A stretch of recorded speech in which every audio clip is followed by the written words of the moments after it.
Meine Damen und Herren, erlauben Sie mir einige Begrüßungsworte. Die Reichsengelhorn-Museen Mannheim, ja, begrüßen Sie recht herzlich zu dieser Preisverleihung, die David-Octavius-Hill-Medaille, initiiert von der Deutschen Fotografischen Akademie an Eamonn Doyle. Erlauben Sie mir einen kurzen Rückblick, denn wir beherbergen ja auch hier in den Reichsengelhorn-Museen im Forum Internationale Fotografie das Archiv von Robert Heuser. Und Robert Heuser, der ja eben ein langjähriges Mitglied der DFA war, hatte genau 1984 die David-Octavius-Hill-Medaille hier in Mannheim in der Kunsthalle Mannheim verliehen bekommen. Damals spielte auch das kurpfälzische Orchester und das war etwas mehr bestückt als heute, aber eine wunderbare Piano-Suite haben wir jetzt gerade gehört. Und ja, bevor ich jetzt dann wenige Sätze auf Eamonn Doyle eingehe, denn nachher wird ja meine wertgeschätzte Kollegin Celina Lunsford eine Laudatio halten. Wenn ich diese Bilder mir anschaue, wir feiern ja heute Abend nun eine besondere Sehweise, wie eben der irische Fotograf Eamonn Doyle es vermag, Randfiguren der Gesellschaft ins Zentrum zu rücken, Randfiguren, die er auf den Straßen von Dublin gefunden hat, und zuweilen erscheinen sie mir fast wie Beckett'sche Figuren, nicht, die geradezu sich in einem Art von Endspielstadium sich aufhalten. Es ist die raue Wirklichkeit von Dublin, die er hier nun mit der Kamera festhält. Und deswegen kann man auch besser ein Zitat von ihm verstehen, wenn er sagt: Mich interessieren keine Sachen, die fotografiert werden wollen. I'm not interested in things that it won't be photographed. Und jetzt ist natürlich Folgendes, dass er es wirklich vermag, mit seiner Kamera die Abgründe unserer Zeit zu reflektieren, wiederzuspiegeln. Deswegen denke ich, ist das wirklich eine wunderbare Sache, dass wir hier nun diese Preisverleihung im Museum Zeughaus, ein ehrwürdiger alter barocker Bau aus dem Jahre 1777 von Anton Verschaffelt erbaut, hier unter Kurfürst Theodor. Wir sind umgeben auch von dem Barock, hier von dem barocken Spirit der Reichsengelhorn-Museen in Mannheim. Und ich bedanke mich ganz, ganz herzlich für das wunderbare Gelingen, zum einen für die wunderbare Fototagung und dann für diese noble Preisverleihung. Genießen Sie heute Abend diesen besonderen Moment, inspiriert durch die Fotografie, durch die Kraft der Fotografie von Eamonn Doyle. Herzlichen Dank. Das Wort hat nun Ingo.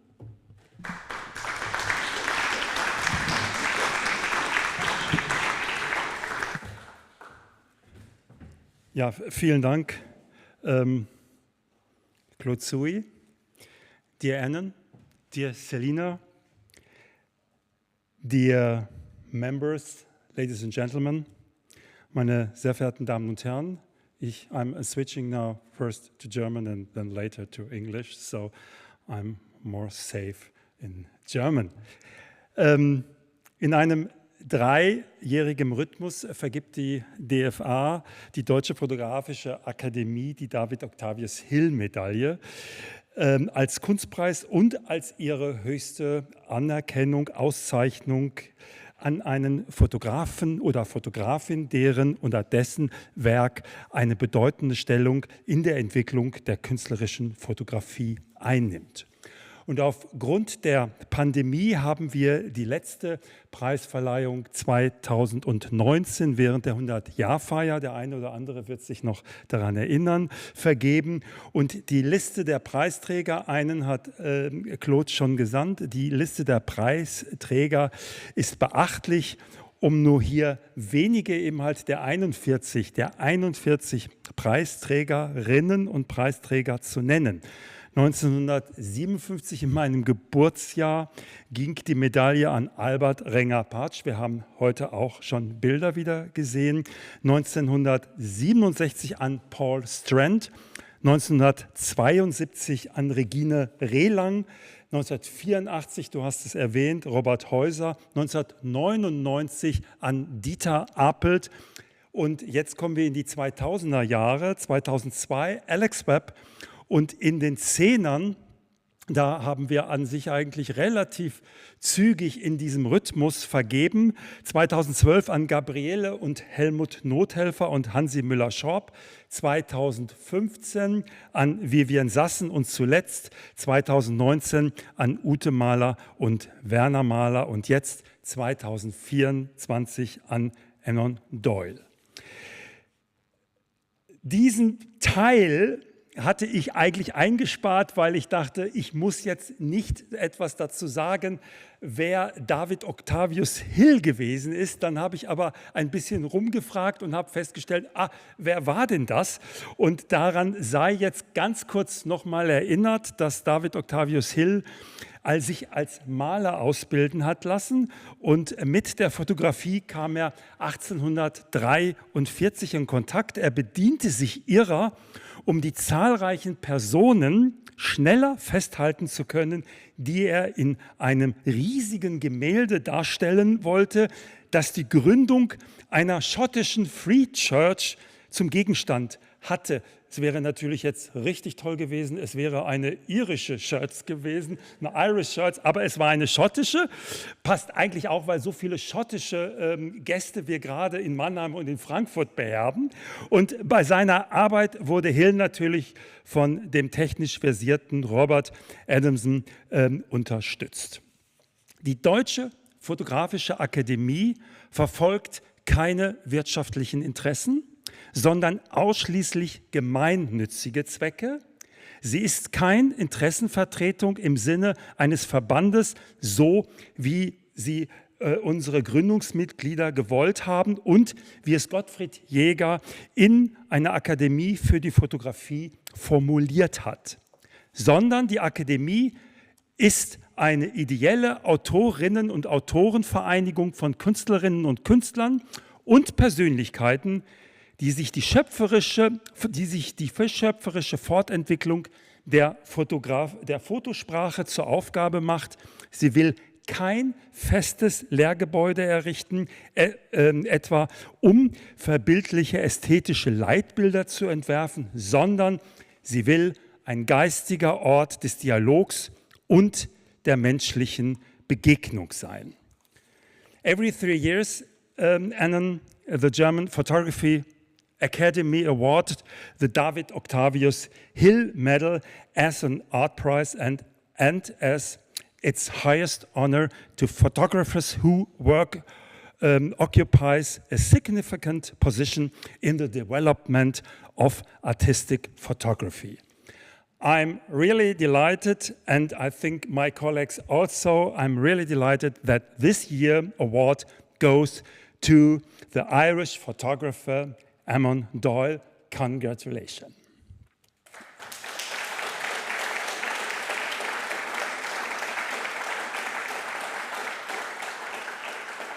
And now I want to ask Celina to come on stage and to hold the Laudatio. Thank you very much for your presence.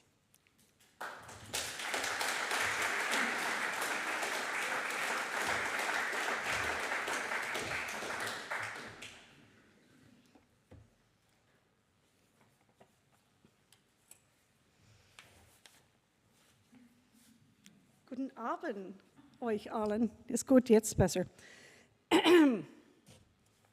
Oh, danke.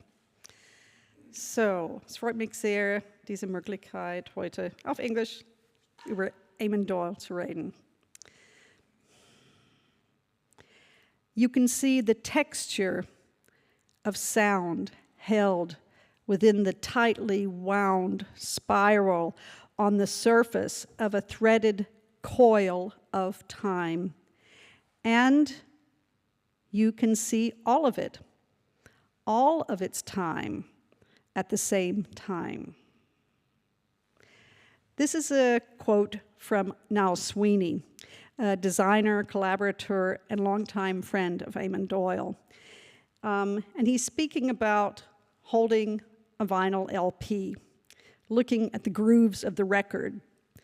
But it also describes the photographs that the artist encompass more than one moment. I'm so used to saying David-Octavius-Hill in German. The David-Octavius-Hill-Medaille is given for exceptional contributions, as we've heard, to the field of photography. And with the work of Eamonn Doyle, we have tapped into a channel redefining some of our myths, accepting some of our traditions, and extensively broadening how we can experience images. Paul Strand, who has already been mentioned tonight, when he received the award in '67, he was, of course, recognized for his modernist observations also of architecture and people on the street in his hometown of New York. Both photographers, Eamonn and Paul, 100 years apart, address people caught between times of transitions in a social and cultural changes within their urban landscape. Doyle's field of art is so multiplistic, even more so than photography itself, that it is hard to know where to begin.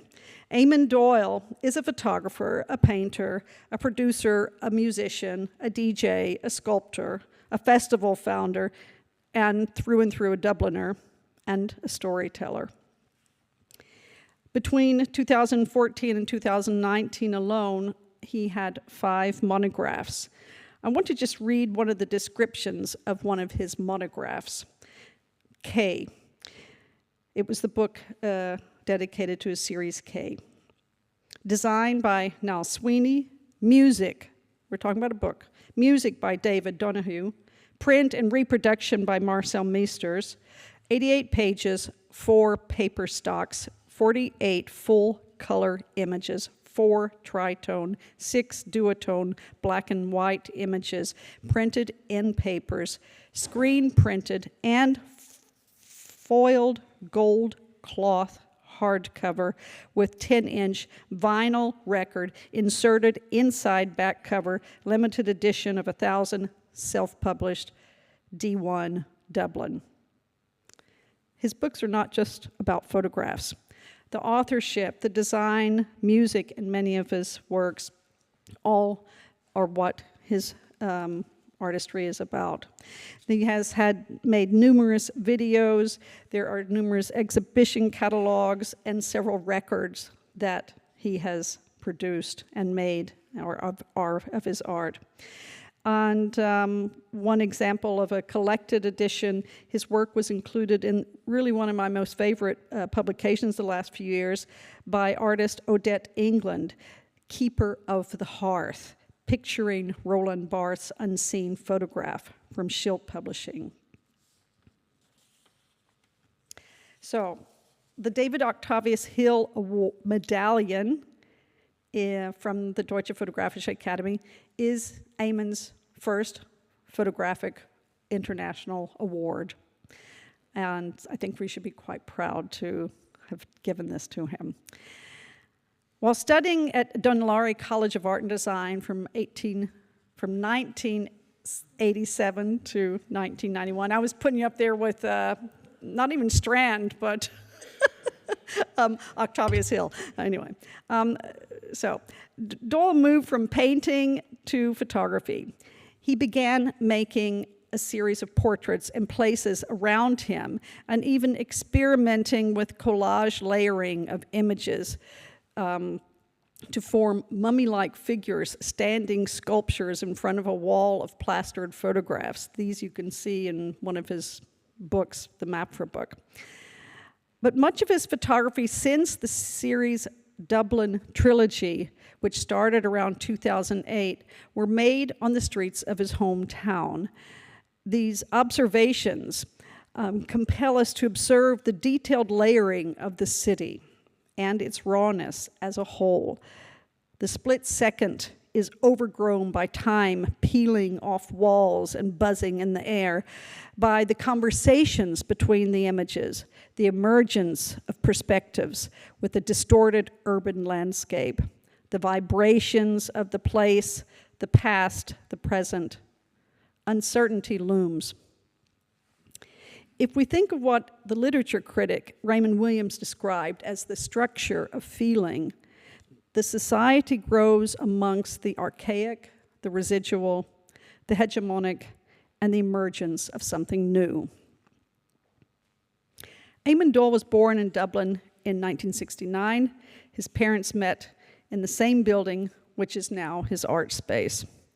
His father later managed to buy this building, 147 Parnell Street, which I'm sure he'll talk about in a little bit, and opened a TV rental business. When Eamonn was 5 years old, a bomb exploded in front of this building, shattering windows in the structure, destroying all the goods inside. It was part of a series of 4 deadly explosions on the same day throughout the city and the area, known now as the Dublin and Mannheim bombings. Years later, Eamonn moved into this dilapidated Parnell address with other artists, photographers, filmmakers, and musicians. Over time, it became a darkroom space, artist studios, and a recording studio, and a record shop. This place is part of his history, Dublin history, and continues today to be the spot for events and change in his life. A place within a place to form friendships, ideas, collaborations. It is where, too, after collecting money to make a movie, it got turned into a recording studio instead, called the Dead Elvis, and where in 1994, Eamonn's D1 record label was formed. The electronic music label included many bands and DJs in the neighborhood who were changing the scene, including Eamonn himself and composer David Donahue and designer, now curator and writer, Niall Sweeney. Through the university they attended was a long influence of Dutch graphics, which also, with their passion about reggae music and the vivid Rastafarian colors, inspired Niall's and Eamonn's art direction in their record covers and later publications. And even further in the festival DEF, the Dublin Electronic Arts Festival, which they founded, organizing international groups and visual sound events throughout the city for many years. It is said that music is bound up in the fabric of Eamonn's work. There is little that differentiates his way of working between music and photography. One can say that his work is cinematic, things that are recordings of the kinetics of time, things that stretch and compress the movement of it. One example of this would be the work K, which developed out of his own coming to terms with his mother's death, Catherine, in 2017, and in turn also the death of his brother, Karen, 20 years earlier. Along the Irish coast, ancient megaliths line the ocean views of his childhood where his mother had taught Eamonn to swim. In this series, the color images show a stunningly shrouded figure, not unlike a Jean-Antoine Houdon winter sculpture, but these are fully covered in bright, flowing fabrics, alluding to the ancient migrations of people from the Iberian Peninsula and northern Africa to Ireland. A film series by Bob Quinn from the 1970s, The Atlanteans, has continued to be a major fascination for Eamonn Doyle, including music and its roots, like folk singing, caning, lamentation songs, death songs with similar Arabic songs.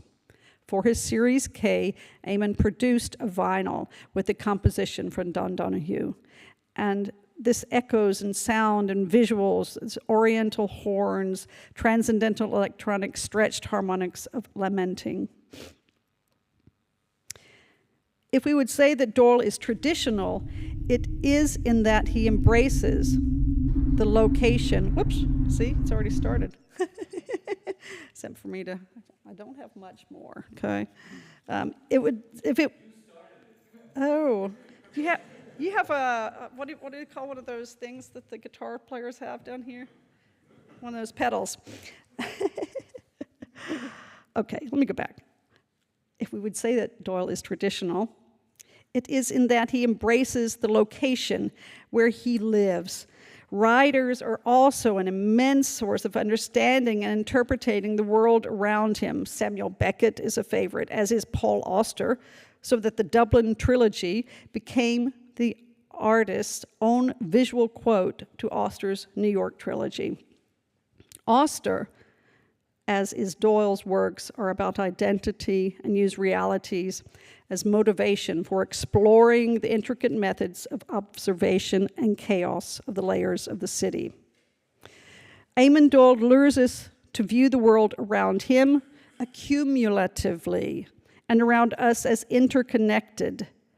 The mythical, decisive moment is not dead, but there is clearly more to discover emotionally, socially, and culturally in the mapping out of a place, as Eamonn Doyle does with his photographs.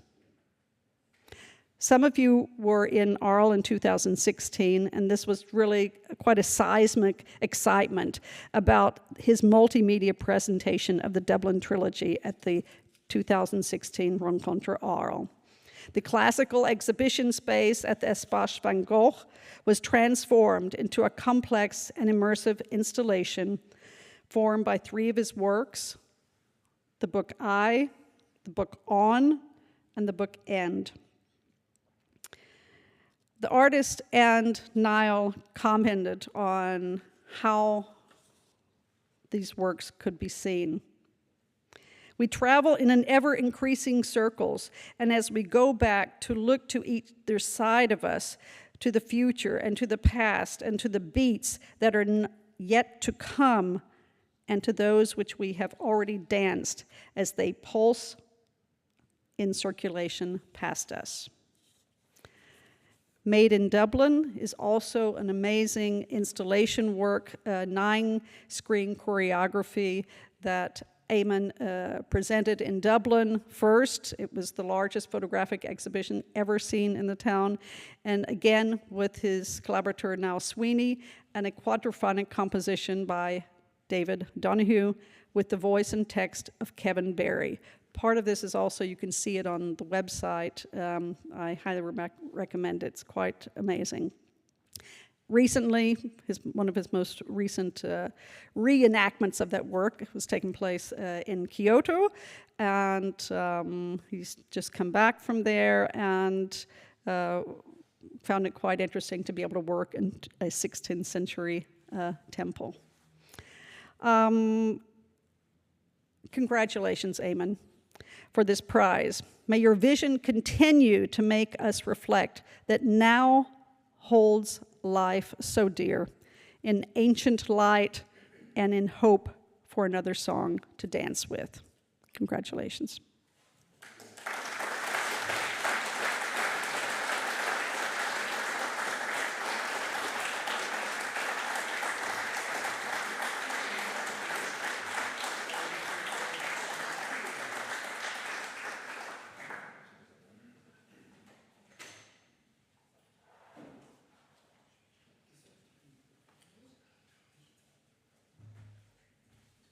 I'm very happy and I'm very proud that I'm the person that presents you the David-Octavius-Hill-Medaille, how Celina pronounced it.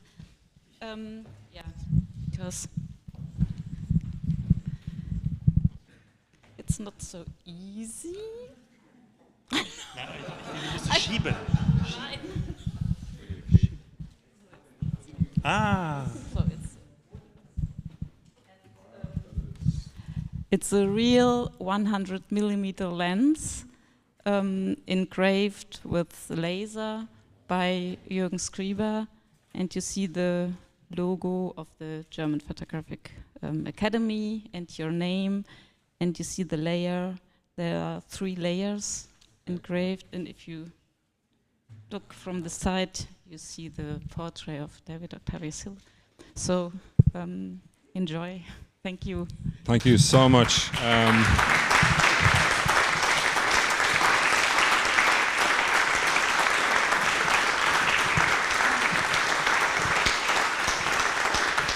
I can't actually believe I actually get a medal. It's this is quite something. Yeah, it's always a really nice surprise and a kind of honor when you hear that people from different countries, or certainly outside Ireland, get to see your work. and somehow connect with it. And it was even more of a surprise to know that somebody in the Academy was aware of my work, and then took the further step to even consider me for this award. So it's really, really, really appreciated. Thank you very, very much. And thanks to everyone in the Academy for all the work they put into the award and for welcoming me here tonight. You're going to have to listen to me yak on in a little while about my work, so I'll leave it at that. And thanks very much. Thank you.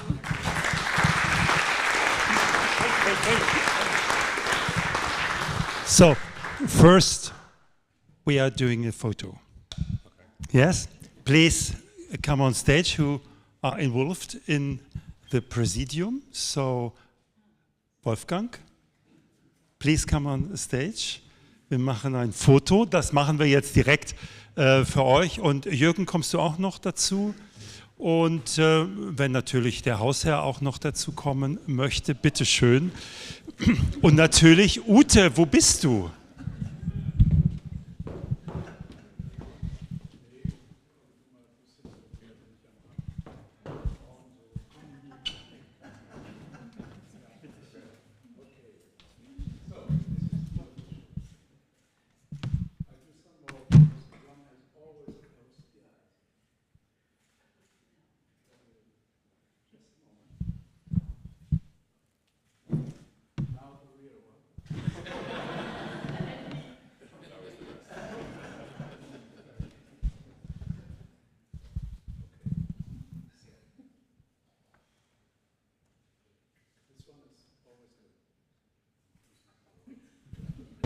Yeah, thank you very much. So you will do a presentation, but now I would introduce to you our pianist Antoine Spranger, please.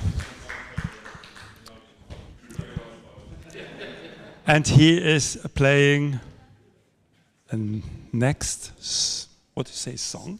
The next song. Yes, next song.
Antoine Spranger.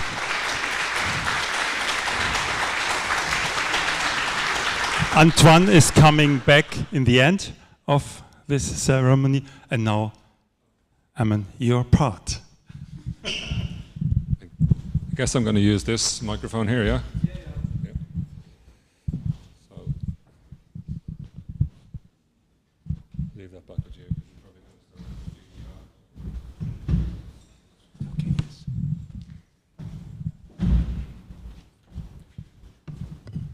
This working okay? Great. So Celina has, in her incredible introduction, has already covered quite a bit of ground, thank God. So I have way too much stuff here. Go to your first slide. Oh yeah. I think you started playing one of the videos, Celina. Everyone can see that, yeah? Is it dark enough? Well, it will.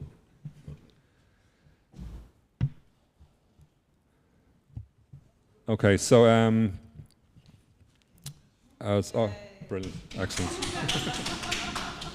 Thank you. So as Celina said, I went to college 1986, 1987 to study painting in Dún Laoghaire, which is a small suburban town just south of Dublin City, where I come from. This would have been one of the very, very first photographs I would have taken. It's a seaside town, Dún Laoghaire Pier. I quickly changed over from painting to photography, I think after about 6 months. And it was a very, very loose course. I don't think we even had any particular project work, so it was just me wandering around the town, taking photographs and spending a lot of time in a darkroom. I can't believe some of these are nearly 40 years old now. You have to bear with me while I navigate this piece of software. So yeah, this is like 1986, 1987. Actually, very close to where I grew up.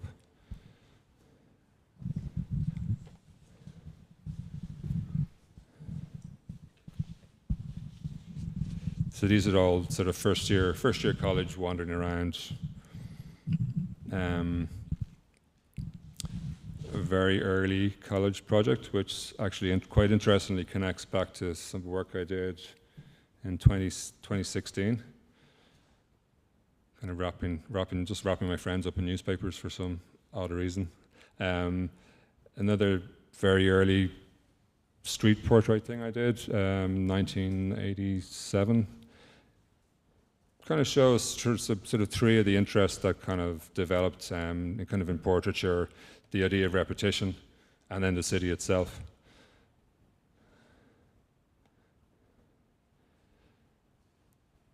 These photographs were taken in the city centre, right beside where I live right now, funnily enough, about 50 metres from my front door right now, but these are all still 1987.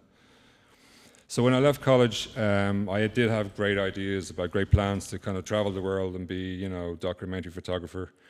I traveled to Jamaica, I traveled to Mexico, I traveled all over the States, and got into all sorts of various scrapes. These photographs are from Jamaica. I landed in Jamaica and got mugged about 30 minutes after I arrived in the airport. Bumped into an American Vietnam vet and somehow ended up living in Bob Marley's house for a month. So it all worked out pretty well. But anyway, as I was traveling around mostly South America and Central America, I always got the feeling that I was like, why am I not back in Ireland taking photographs? There's a little bit of an element of the kind of the grass is always greener. You want to be photographing, wherever you're not. But I think there was a little bit more to that. And I always kind of related to Nan Goldwyn's quote, you can only really photograph your own tribe. It's not necessarily correct, but I think for me there's some truth in it anyway. That's Mexico City again. This is like maybe 1990. These are Mexico, Guatemala. I just very quickly run through these. I have way too many images here. I went to New York for a while. So then when I came back to Ireland and started photographing, I was traveling around Ireland quite a bit. And even then, when I was in Ireland, I was thinking to myself, why am I not back home in Dublin taking photographs? This is a photograph from Galway, which is the west coast of Ireland. But I was still kind of always kind of drawn to kind of, you know, feeling like maybe I need to get back closer to home.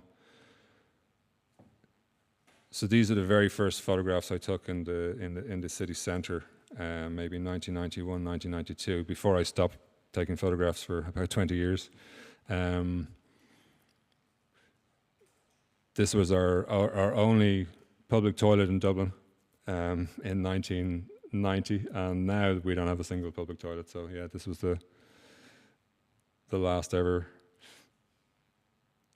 public toilet. And I've just come back from Tokyo, and I've just watched that Wim Wenders film about all the amazing toilets in Tokyo. So it's a bit of a bugbear of mine at the moment. So this building, my father's father died when he was 12, so he had to go and work. He had 6 younger brothers and sisters, and he had to go and work in a hardware store, which happened to be in this building. This is like 70 years ago. These happen to be just photographs of the building when they were, as Celine referred to, when it was bombed. And these were the last bombs in Dublin related to the Troubles in 1974. But my parents actually, when my father was living in the building, when my father was working in the building, when he was like 12, 13 years of age, my mother started working upstairs for a German record label. And a technology. It was called Pi Records. I'm not sure. I think it might be German. But and they met in that building when they were teenagers, and then years later, I think in the early 70s, my father bought the building. It was kind of blown up and was completely derelict, as was the entire north inner city of Dublin. It was completely decimated by predominantly heroin, but later other drugs. This is my father's wonderful 1970s color scheme when he was running a video shop. So the building was completely derelict, and when I left college in when I came back from traveling around, which is a couple of years after college, I just moved into the building, and I renovated it and invited all my friends from art college to come and set up studios and start working. I was trying to make a film with my friend. This is probably about 1992, and we did a very, very early crowdfunding campaign. Actually, we posted, I think, 1,000 letters asking everybody for £10, which is about 12 euros, and we got about 10. We're raising money to record the soundtrack for this film that we were thinking of making, and we got about £10,000 in £10 notes in the post. Over the course of the next few weeks. So instead of giving the money to a recording studio, I decided to actually go and buy a studio and buy all the equipment we needed to make the soundtrack. We made the soundtrack, but we still haven't made the film. That was 1992, so we need to get around to it for our crowdfunders. But one of the things that came from that was I ended up falling into music. It was always something I was interested in, but because I had the record label, or because I had the recording studio, we started inviting bands from all over the city to come in and record. Initially, it was kind of indie guitar music, and then my interest sort of veered more into electronic music. So I'm going to really quickly run through some of this artwork. This is when I started to work with Niall Sweeney, who was in college with me doing design while I was doing painting and photography. Niall is still does all my book design and does all of the curation and design with me for the shows and the different videos that we make. We would have probably released over 100 vinyl albums over the sort of from mid-90s to maybe 2010. I still sort of sporadically release records, but it's like a hobby now. Also ran a distribution company. These are all things that were really useful for me then when I later went into book publishing, just kind of knowing all the layers of just, distributing physical objects around the world. Ended up running a nightclub for 15, 16 years every Saturday night. So I stopped taking photographs for a good 15 years, I'd say. This is our very first club night. Very gradually, though, some of the photographs started sneaking into some of the artwork for the records we were putting out. We never had photographs of the artists on the labels, because one of the really interesting things about electronic music at the time was just people's desire for anonymity. And it was just a really kind of beautiful sense of kind of lack of ego around the whole thing, which I really miss right now. So we started just using photographs that I'd taken for the record sleeves.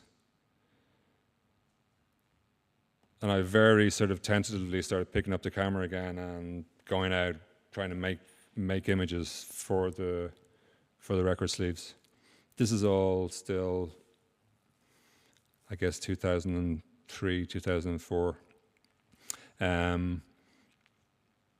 Still doing lots of club nights, using some of my photography and graphics. We ran a record shop, which is in the shop was in the basement of the building that you saw earlier on.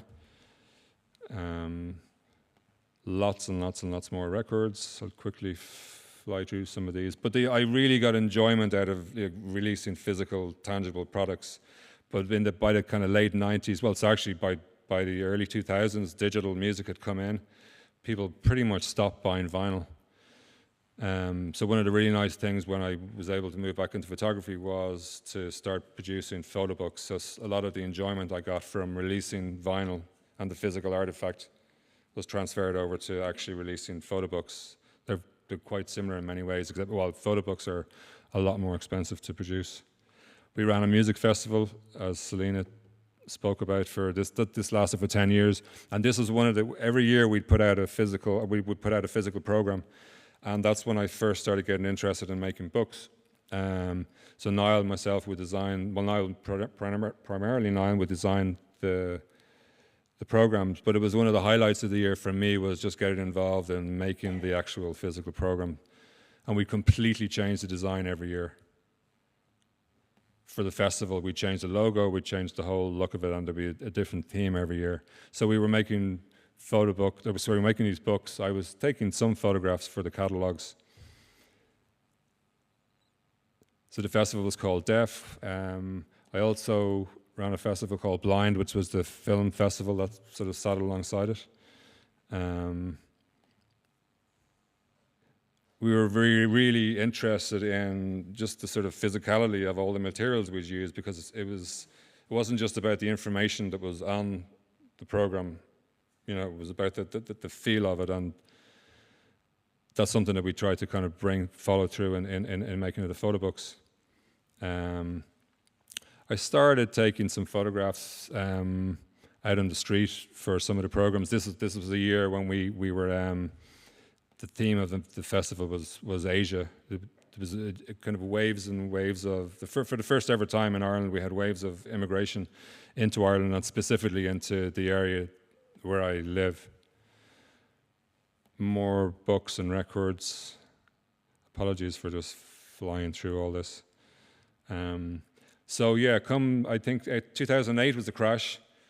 We lost all of our festival sponsorship, and we decided to do one more year with no sponsorship whatsoever. So this was the actual poster that went out all over the city that year, 2009, for the festival. And at that stage, I decided finished with the festival, finished with promotion. I'm going to pick up my camera and start taking photographs again. And I pretty much picked up where I left off, which is right outside my front door. But I found myself kind of falling back into a lot of the old habits. Not that they were bad, good or bad, but just sort of taking the kind of classic documentary black and white photograph. I'd never photographed in color. and I had never photographed vertically before. So I figured, well, I'll just try that and sort of see what happens. So this set of photographs came out of that, just that one decision.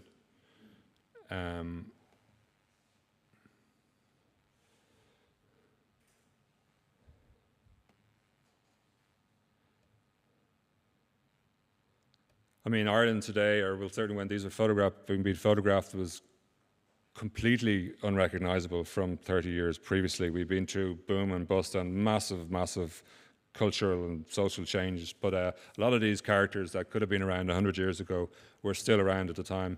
Less and less so now, actually. But certainly, these photographs were taken in 2011, 2012. You still would have seen a lot of these people. Funnily enough, so my father actually ran a bingo hall in the city centre, and a lot of when I finally published this book, there was 2 or 3 of the characters in the book he actually recognised from coming in and out on a daily basis to play bingo in his underground bingo den. So a lot of these images made it into the book eventually. So I had saved about 6,000 or 7,000 euros at the time, which wasn't quite enough to publish a photo book. I was actually thinking about going and studying photography again. I was going to do an MA up in the north of Ireland, which was cost about £7,000. So I had this decision: do I make a book, or do I go back to college and study photography? So happily for me, I decided I'll go ahead and make the book. I actually got promised an exhibition in the city, which never happened, and they said, if you make a book, we'll do an exhibition. The exhibition never happened, but I went ahead and made this book anyway. And so this is the first book we put out, which is called I. And I is actually, it's a kind of a misquote from a Samuel Beckett play called Not I. And we published this under the same D1 Recordings, which is the label that I had been running, because we figured, well, they are recordings of some sort, and they're in Dublin 1, so let's just put the photography out the same way that we put the music out. I figured, well, I'll try and learn. I was like, publishing books can't be that different to putting out records, so I'll print the book. I did 750 copies, and I figured I'll try and sell 100 copies, and spend the next couple of years trying to get rid of the next ones while I learn the kind of business and the layers of the different layers. So, but I sent 2 copies out. I sent one to Martin Parr, and I sent one to Alex South in the States. And amazingly, 2 days later, Martin Parr phoned me up or messaged me to ask me to do the call, and he loved the book, wanted to see if he could help out. I'd never met him. Super excited, had a Skype call with him on the Monday morning. I remember this really, really well. He bought 10 prints off me that morning, which paid for the rest of the book. And he told me he was going to put a message out online the next day. It was a Flickr forum, I think. I'm not sure if Flickr is even still around, but it was called Hardcore Street Photography. And that was the next day. It was a Tuesday. It was the 1st of April. I remember really well because it was the day my mum got her cancer analysis. So it was like these 2 big events happening at the same moment, and it was April the 1st. And Martin had put this message up, this ridiculously positive message about the book.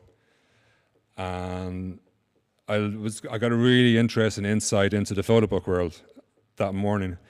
There was people on the forum just going, oh yeah, the book looks okay, I might buy one. And then there was people on the forum kind of just talking about how unbelievably bad the work looked, and they couldn't believe what Martin was talking about, and da. Meanwhile, the books just kept selling and selling and selling online. And then somebody put up a post to say that they realised what was happening. It's April the 1st, and the Martin Parr. Obviously, this was an April Fool's joke. So earlier in the morning, somebody from the States had actually ordered, from San Francisco, who had ordered 10 copies of the book from me. And then when this message went out, he got back to me and goes, oh, sorry, I didn't realise it was an April Fool's joke. Cancelled the order. Martin got back on, going, it's not an April Fool's joke. Anyway, So he tried to order another few copies, but amazingly, like, the book was sold out that day. I had 750 copies. I held 50 back, I think, and I just had this incredible sort of head start, thanks to Martin. So anyway, this is the book which went out that day. I did have an idea to put the photographs up on the street where they were originally taken. So there was this blank billboard, which is right around the corner from my house. So we put these up. It was part of the St. Patrick's Festival, and they were supposed to stay up for a week. And actually, they were up there for nearly 3 years. So that was really, really nice and a kind of satisfying thing to do. Most of the reaction was pretty good. Some people did take offense and started, I don't know who this was still to this day, but put up these notices on all the photographs. It was really interesting. I was walking home one night from the pub and I saw 2 girls ripping these white notices down. And I went over to them, I was going, what's going on? They were going, oh, we saw these up and we really like the photographs, we're going to take them down. I was like, oh, that's pretty crazy that these are my photographs. So we had this kind of really nice exchange. They were all taken down. And then the next morning I walked past and all the signs had gone back up again, but they were bigger. So, and they had been stuck on with glue. So I was like, okay. So I said, well, we'll just leave them up. So it was really interesting because it started this whole dialogue on the actual posters themselves. It was all like an early YouTube comments page. I really regret actually not taking them down a few weeks later with all these stickers and signs on them. But actually the building was due to be, or the site was due to be developed, and one day I showed up and just the whole thing was gone. So anyway, photographs then went on. They were part of different exhibitions and stuff over the years, and they kind of have their own lives. What's really nice when you're putting out photographs is, they can go out in book form, or they go out to people's houses and they have their own kind of, they kind of go out and have their own lives without you. So it was time to make another book, and I figured, well, okay, well, I don't want to repeat myself, so I made that decision to just, okay, well, I'll just turn the camera back around again, and I'll shoot in black and white, and I'll primarily shoot in front of people and sort of see what happens. So this was the second book, which is called On. Sorry, I can't see my notes here, so. So all these photographs, all the street photographs, are all taken within about 400 or 500 meters of my front door in the city centre.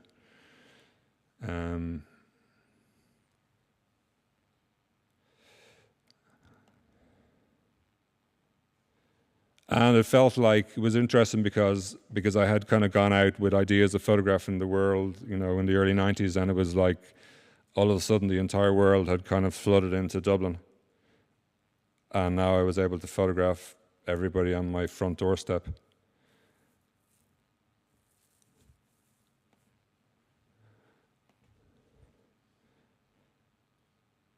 We've had multiple waves of immigration since the late 90s, for the first time ever in Ireland. It's the best thing that's ever happened in Ireland. Unfortunately, there's been quite a negative reaction to it quite recently, so we're going to have to see where that all ends up. There was no end papers in the book. It was just, open the book up straight in as if you're walking straight out onto the street, and then I was trying to figure out what kind of cover to do for the book, and Niall had been designing these posters for the Olympics at the time. And I always loved the idea of not putting a photograph on the cover of a photography book. I always loved the Cartier-Bresson Decisive Moment cover with, I think it's a Matisse painting. So we made this cover. Again, there was no text in any of the books whatsoever. Actually, Niall made 3 covers, gave me 3 options, and I couldn't decide on which, so we decided to just do one of our, I think, 333 copies of each.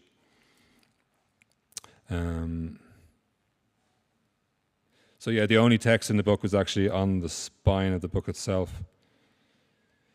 This book is called On. It's another Beckett reference. It's actually it's from the last line of my favorite Beckett novel, my favorite novel actually of all time, which is called The Unnameable. And the line is, "You must go on, I can't go on, I'll go on." So I called it on.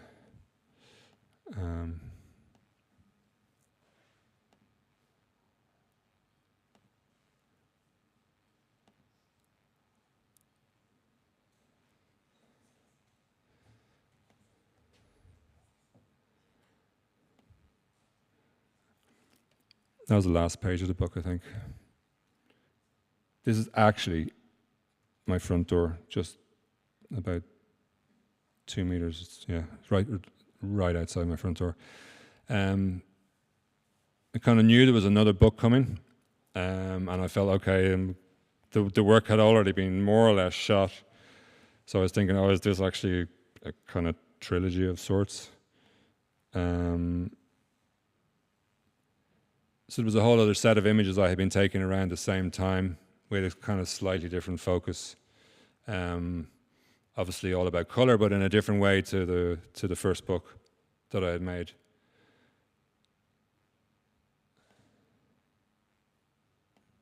I'm going to run through these very, very quickly.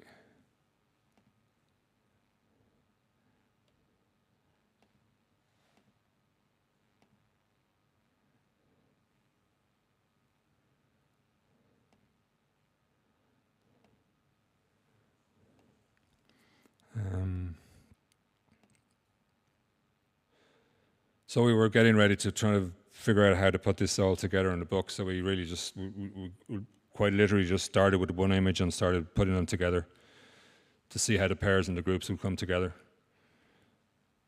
and what makes certain combinations work, and what kind of energy happens when you put different photographs beside each other.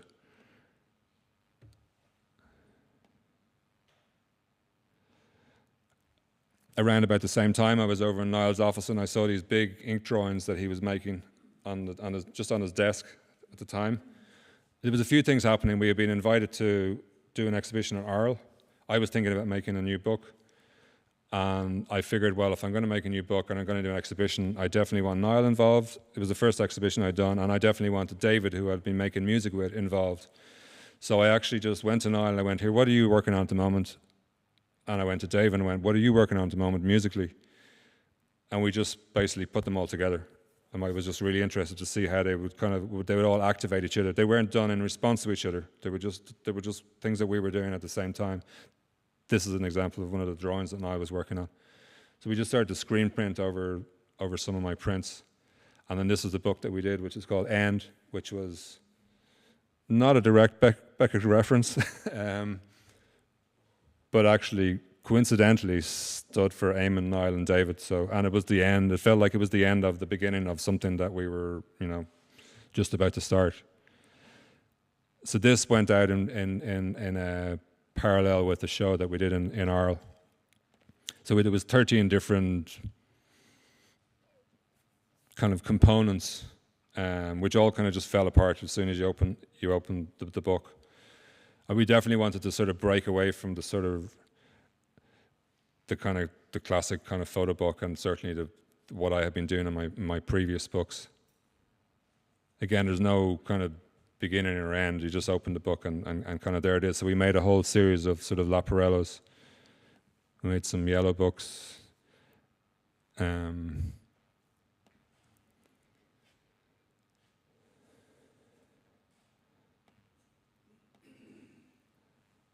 I'll just try and run through these very quickly.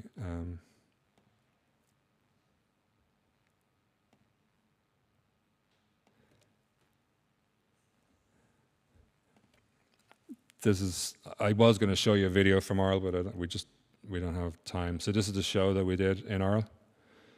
2016, I think. There was music, there was kind of what we were quite surprised by the reaction that people had in the festival to the show, and it kind of dawned on me. They were surprised that it was the first show that I'd ever done. They seemed to quite like it, but people seemed more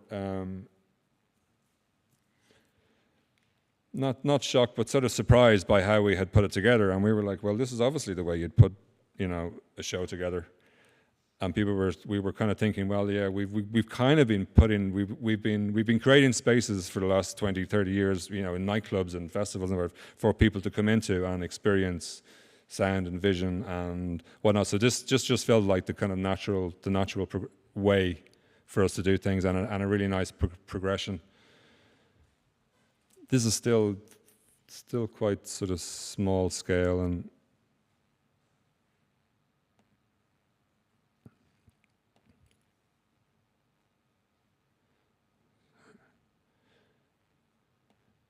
this guy kind of became a bit of a centerpiece for the show and the book. There was a record that came with the book, of course. I don't know if this was directly the music that was used during the show. There was 3 different pieces of music actually made, but there was only one space, so Dave had to re-record all the music so that it would, at the moments where you overlapped between both, that they would actually work together again. So I think this piece of music that's on the records is probably quite different. Another thing that was part of the book, but I don't have the poster here, was I had done this kind of failed attempt at another photo book. It was an interesting kind of an idea. It was 2011. It was the Queen came to visit Ireland for the first time. It was the first visit from a British monarch in over 100 years to Ireland. So it was a really big deal. But the security forces, the U.S. Secret Service and the Irish police, they lifted 30,000 drains stretching the whole route that the Queen was going to take for her travels throughout Dublin. And then they checked them, and then they marked them with these security markings. So I did this book called State Visit. I think I photographed about 5,000 of the drains. I have a little video of no, I won't show that. So yeah, that became a part of an exhibition a bit later. I was starting to work on new project at the time, and I wanted us to move outside of Dublin.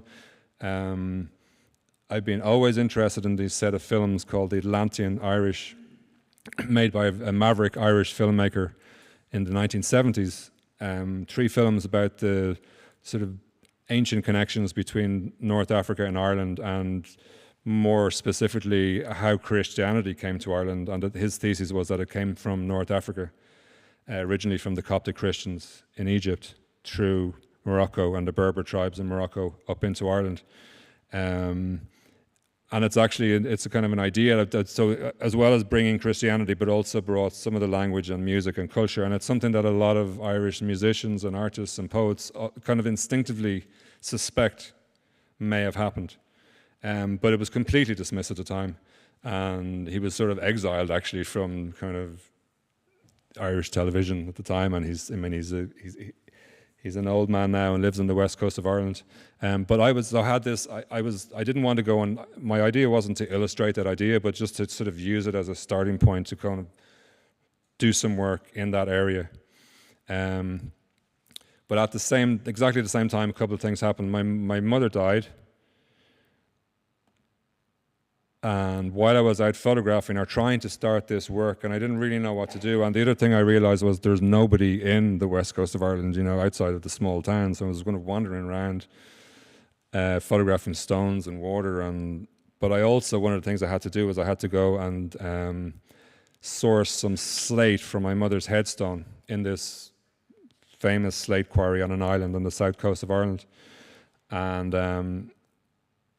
it was kind of a big moment for me. So I went to find the quarry. I spoke to the guy there. We picked the big rock that we were going to cut the slate from. And then while I was driving home, I just started seeing all these hooded figures. It was really, really odd. It wasn't like a vision, but it was like imagining and picturing all the... There's actually, if you look really high up in the picture, you can see a grotto with the Virgin Mary and whatnot. But so something triggered something while I was down sourcing the headstone. So Niall, again, designed my mum's headstone at the time. It's kind of really weird. He sort of designed everything that I've kind of done for the last 30 or 40 years, and I'm probably going to end up on that. My name will probably end up on that one day or another, hopefully not too soon. So another thing that happened was I found after my mum died all of these letters, thousands and thousands of letters that she had been writing to my brother, who died young. My brother died in 17 years previously, in 1999, at the age of 33. And when my mum died and when we found these letters, it just sort of dawned on me that this wasn't just the end of her quite a long illness, but it was also the kind of end, finally, of her, this sort of 17 years of just total unresolved grief. So I wanted to sort of mark the letters somehow without actually showing them, so I just layered them up on top of each other while I was thinking about making this kind of new work, which became the book K. So my mother's name was Catherine, we called her K, so named the book after her. So hang on a second. Yeah, so we used the letters on the cover of the book. I started to use some of the photographs that I took early on in the project of these pools where my mum had taught my brother and myself how to swim, before I really knew what I was doing with the work at all. And then we used the letters throughout the book. And these are the rocks around the pool as well, where we were brought over to that particular part of Ireland to kind of learn how to swim. My brother was actually an Olympic. He just qualified for the Olympics for swimming. Actually, his qualifying race was in Frankfurt. Funny enough, I just thought about that yesterday. Before he broke his neck when he was 16. So he broke his neck when he was 16, recovered from that, but could never swim again competitively. So there was an extra resonance for me with the kind of just the whole idea of us learning how to swim and that. So then these figures I started making these figures and photographing them, and it kind of just became some kind of a meditation on unresolved grief, specifically my mother's, but also I think in general. So I included a vinyl record with this as well. There's a particular type of singing that's unique to the west coast of Ireland, and specifically to the islands actually, called keening, where usually a female singer would come, usually an elderly woman, to the house of the deceased and keen over the body for a few days. Some form of, bringing the person into the next world, but usually, always for the duration of the time that they were in the house before they were buried. It's a tradition that's pretty much died out now, and it was never recorded except for this one time in 1954 by Alan Lomax, who we remember today, was an audio archivist, and he recorded this one keen by a woman called Kitty O'Shea in an island off the north of Donegal, north of Ireland. So David used the sole sound source for the soundtrack that we did for this book, and also we use it in the exhibition. The sole source of the sound is this keen. I'll just give you a little sense of it because I think I can play this video. I'm not sure, can I? And hopefully I'll be able to. I just want to play a little bit of it. So this is the music that's used anytime we show the work in a gallery space.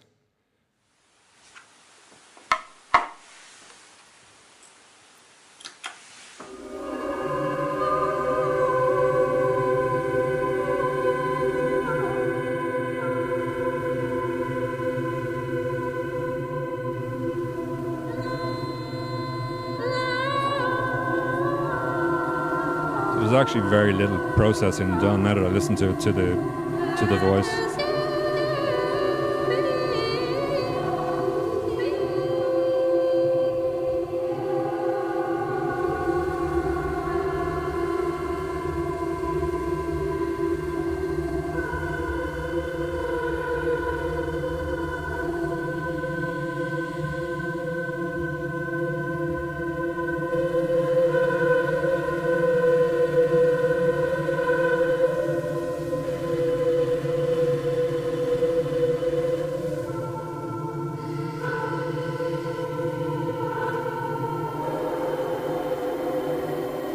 stop it there and see if I can go back to this.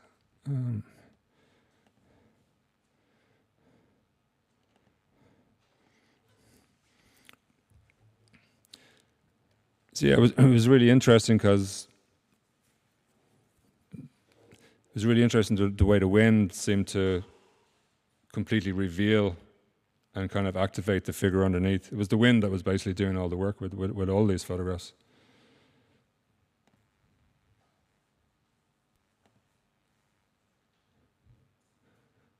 And this is the beach where we learned how to swim.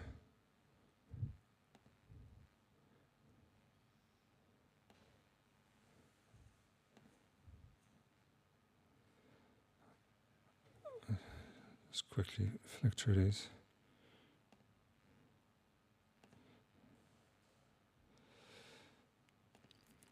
When I was asked to do the show in Mafre, they always commission artists to do some kind of work in Spain. I was still working on this K work, so I decided to do a sort of a Spanish version of K in the desert in I'm trying to think of the name of the desert now, but it's southwest Spain. So I just got some Spanish lace and used the same material, and yeah, it was quite interesting what happened. These actually aren't in the book. I'm just pretending that they're in the book. So,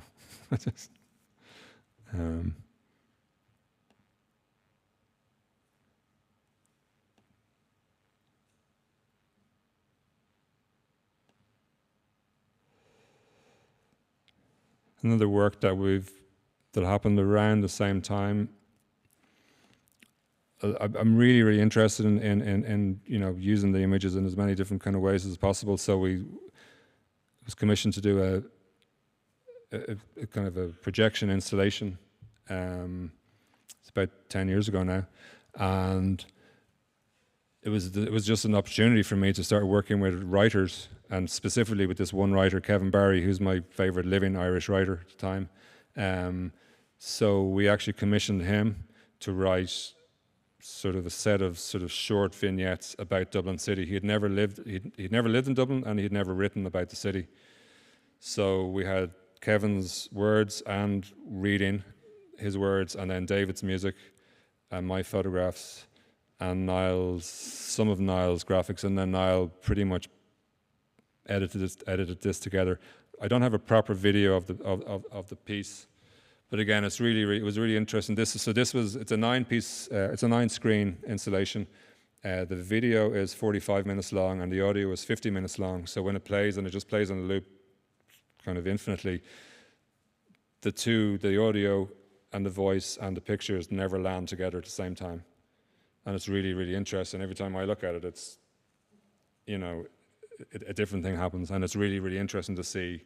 Like I said before, just how the sound and the images activate each other in different ways.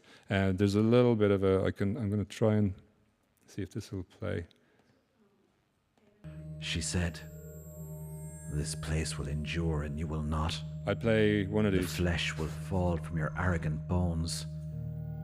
But these streets exist through each of their every moment still, because on the surface of the city all of time is unfixed. The river will move as it always does through these gaudy lives and carnal songs, and the buildings and the bridges will creak and sway and collapse. And there will be nights again when better men and women come by here for a while, and there will be nights again when worse." The Poles were drinking in their Parnell Street bars. The Chinese ate busily at late suppers. The rainbow flags flew all along North Great George's Street.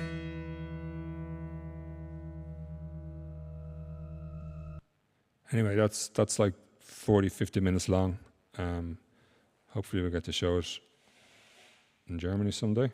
I don't know, is that me completely done? Yeah, I got about halfway through, so. No, yeah, so yeah, I got about halfway through there, so that's cool. We'll leave it at that, yeah. Unless you want to.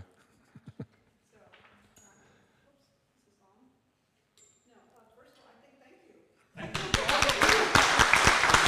you.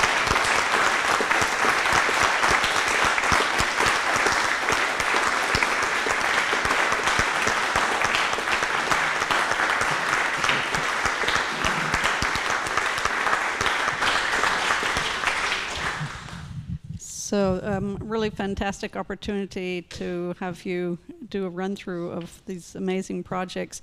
I mean, if there's one question, because I think we would over on the time, I said, you know, we didn't have too much time, but I'm going to open it. I mean, my question would be how, if nobody's going to ask. So I'm going to show photographs anyway. Please, I think that's a great idea. Is your work through the music industry, I mean, those good 20 years that you were, I mean, it's a creative industry as well. What are some of the other ways that enabled you to really bounce back into the photography world? What are some of the other ways? Well, I mean, the impulse is exactly the same for making music and making photography or making a film or trying to make a painting or a piece of sculpture. So it's actually all the same thing to me. It feels like the same thing. It's certainly the same impulse, you know, putting out a record. Certainly my own record. I mean, the big difference for me has been when I got back into photography, I was just doing my own work. Whereas when I was in music, I was doing my own work, but also had created this thing for all these other artists. But the impulse is very, very similar, and I find very similar, a lot of similarities between certainly, not so much this type of work I'm doing right now, but certainly the street work that I was shooting, where you're just going to set up you make a few key decisions, or set up you know, and then go out and see what happens. So it's not preconceived by its very nature. It's not preconceived. That doesn't mean that there isn't something going on. That isn't a lot going on. There is. You know, if you go out in the street one day and you go out in the street the next day, you're seeing two completely different things, depending on what you've just read or what film you've just seen or whatever.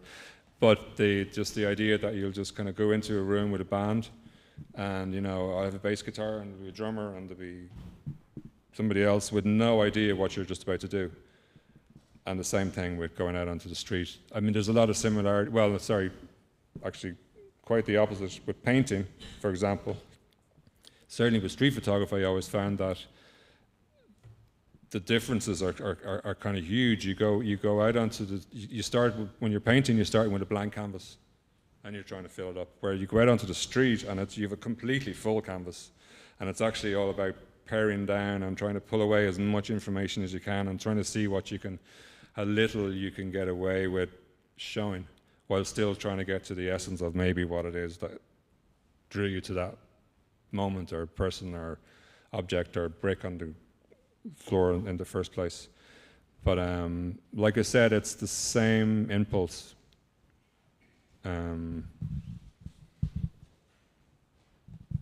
Yeah, I'm street casting at the moment, and I built a room and I'm photographing people in it. The new work that this is what you're seeing here. But yeah, I'll have to. Yeah, I could keep flicking. I won't. Thanks again. Ingo's giving me the evil eye, but you have a question, Ingo? I know that everybody's been seeing a lot today. Thanks you again, Eamonn. Thanks. Yeah. Thanks very much.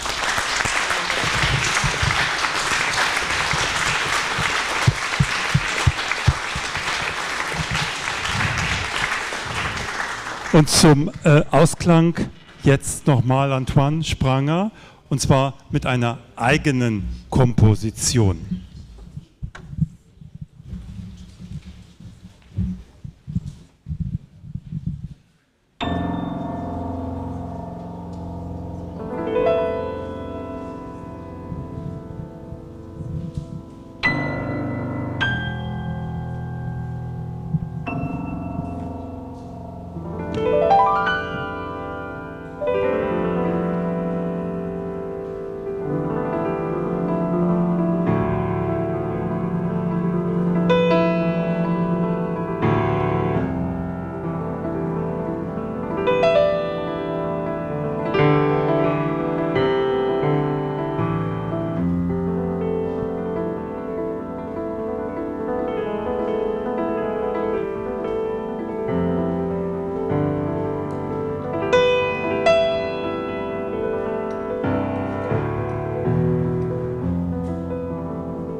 And now we would like to invite you for a glass champagne outside of this room. Thank you very much.